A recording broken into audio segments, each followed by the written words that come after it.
Assalamualaikum warahmatullahi wabarakatuh. Perkenalkan nama saya Hafiz Al-Ghazali, saya dari kelas 11 I 2. Pada video kali ini saya akan mendemonstrasikan hasil praktikum DevOps dan bisnis admin saya yang tugas KPD tadi.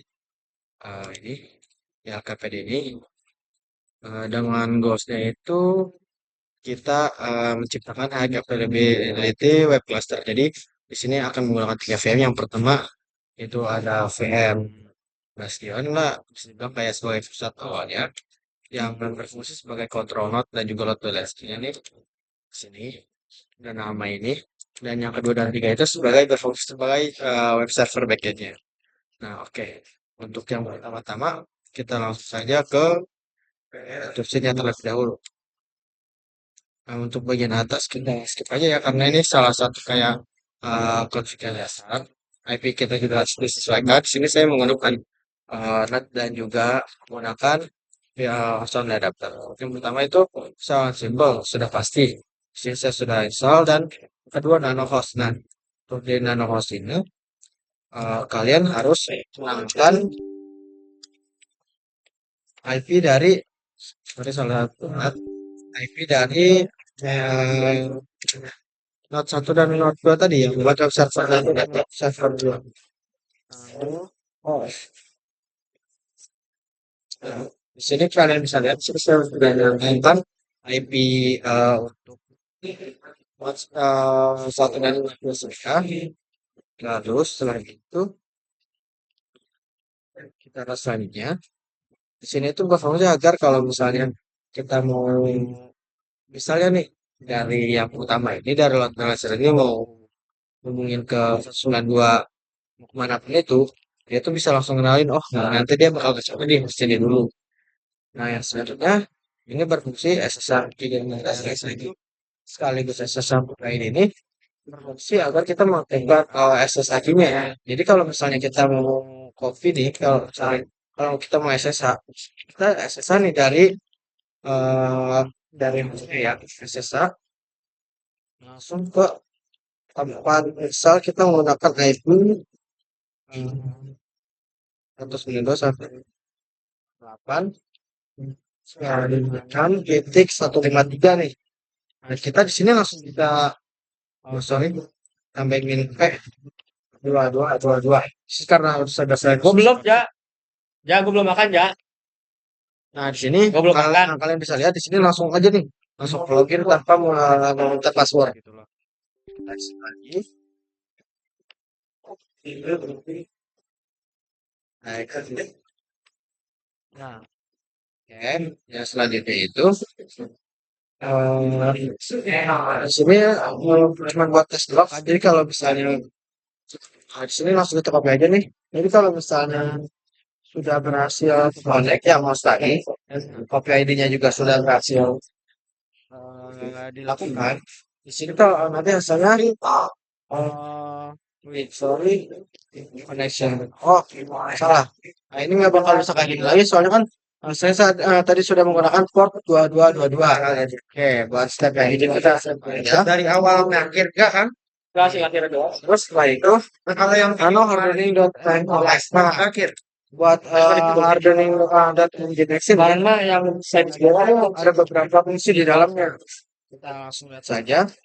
Karena dinilai mana ya? Yang pertama banget nih, dia kan ada update repository menjadi update kan? Dan terus juga yang kedua itu ada install Nginx. Yang ketiga itu ada mengubah portnya dari port 222 menjadi sorry, dari port 22 menjadi port 2222. Dan yang keempat itu kita akan menonaktifkan permit root loginnya sebagai hardening SSH-nya. Jadi kita nanti bakal nge-search di bagian SSH di config-nya. Maka permit root login kita berubah jadi no. Setelah itu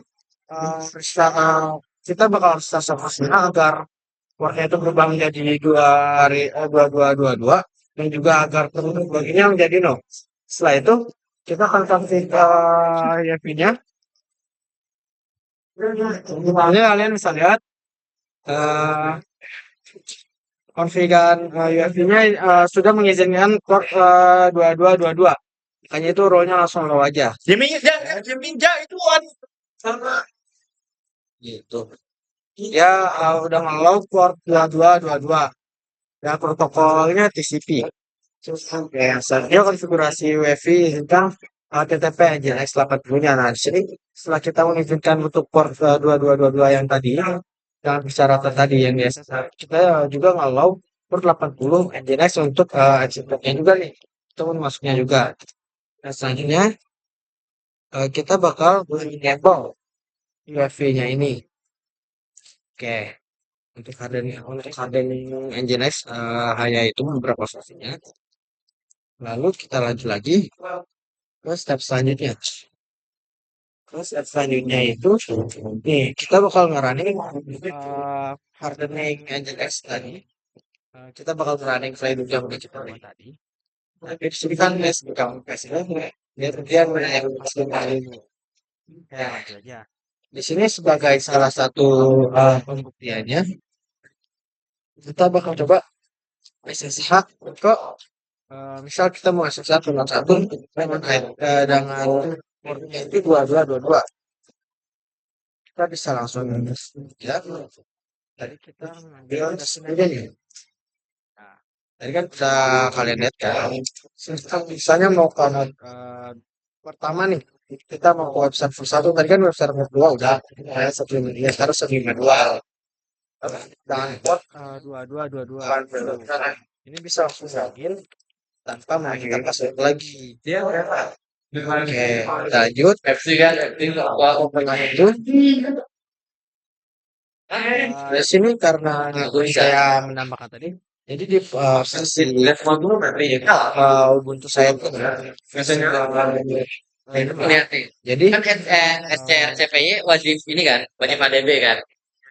di di versi 25 tadi dia nggak bisa apa ya, dia port 2-nya itu masih nyangkut terus-terusan.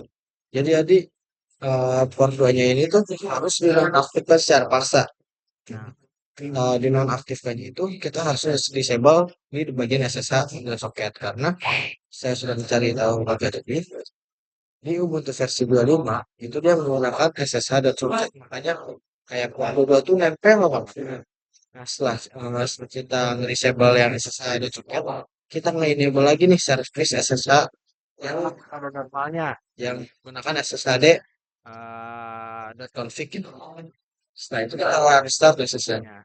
Oke, yang selanjutnya di bagian sini nih di VMware 1 dan VMware 2 ini kita rubah isi dari index.html-nya. Jadi yang pertama itu kita di sini menambahkan di awalnya tuh ada 01 nih, 01 not pertama, jadi harus buat pembedanya aja. Sini tuh 02 not backup, buat pembedanya lagi. Oke, yang selanjutnya kita akan lanjut ke tahap install versi. Di sini fungsinya itu untuk update dari versi nya dan juga menginstal versi. Nah, untuk bagian sini kita sudah menambahkan konfignya di game saya. Nah, di sini di bagian paling bawah ini, kita paling bawah dulu. Dia sini sudah menambahkan front end HTTP front dan juga back end HTTP back. Jadi fungsinya itu kalau yang front end HTTP front itu dia kan di sini akan menambahkan port 80 yang Nginx-nya. Dan di sini dia proses urinya. Jadi kalau misalnya nanti ada momen juga start VM ini, nanti bakal ada lah satu di sini bakal di websitenya. Nah, misal bagian itu HTTP back, ini bakal ngarah ke sini nih, bakal ngarah ke bagian HTTP back. Nah, balance ini round robin, yang dimaksud round robin itu jadi tuh dia tuh bagi-bagi gitu lah. Kadang misalnya data yang pertama dia bakal akses ke web satu, terus kalau misalnya kita refresh kita bakal ke web dua. Nah itu tuh biar lebih gampang banget kalau misalnya amit-amit nih salah satu web server error, jadi dia tuh website server rusak, backupnya bisa ngelanjutin tanpa mengganggu dari user yang bakal ngubungin ini gitu. Makanya itu salah satu keuntungan dari. Nah, di sini servernya itu kita tulis aja hosting dari VM yang tadi Note 1 Note 2 nih, dan juga IP kita tuliskan juga, dan jangan lupa port 8 dulu ya, port Nginx yang bakal jadi output nanti. Setelah itu kita yang buat terakhir nih, di bagian di bagian Windows System 32 Driver Category ini, kita bakal namain IP dan VM load balancer dan juga DNS-nya tadi nih. Kenapa kita nggak apa ya, nggak nambahkan DNS aja ya? Jadi ini tuh bisa bisa menjadi pengganti DNS, pengganti DNS tapi untuk lokal doang. Enggak, kalau misalnya DNS kan biasanya pakai main 9. Nah ini cara simpelnya nggak bisa bilang. Jadi sini di paling bawah. Sorry ini jangan dihiraukan. Ini bekas saya LKS buat.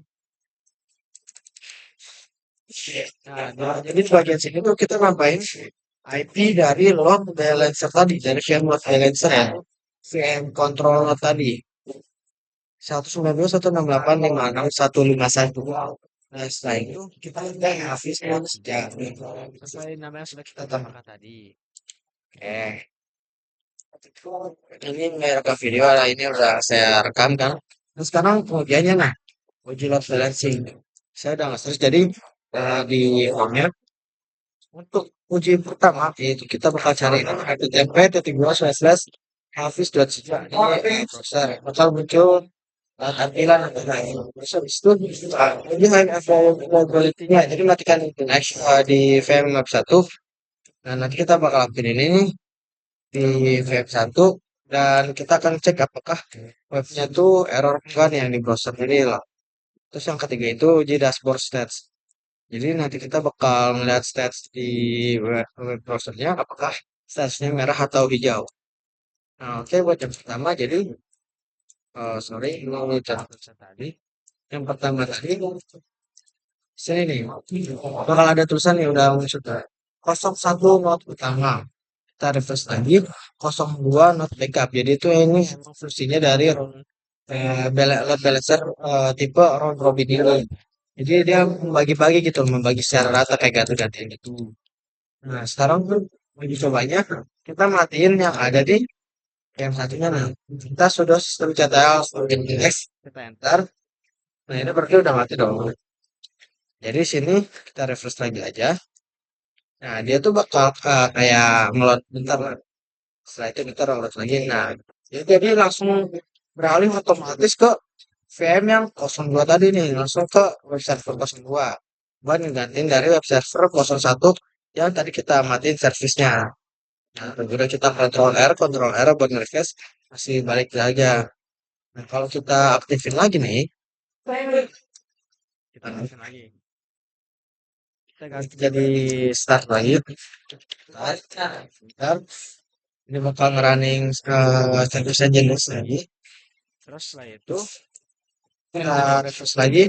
Nah, dia bakal balik ke server 01 sama dia bakal bisa bolak-balik lagi. Untuk yang kedua tadi,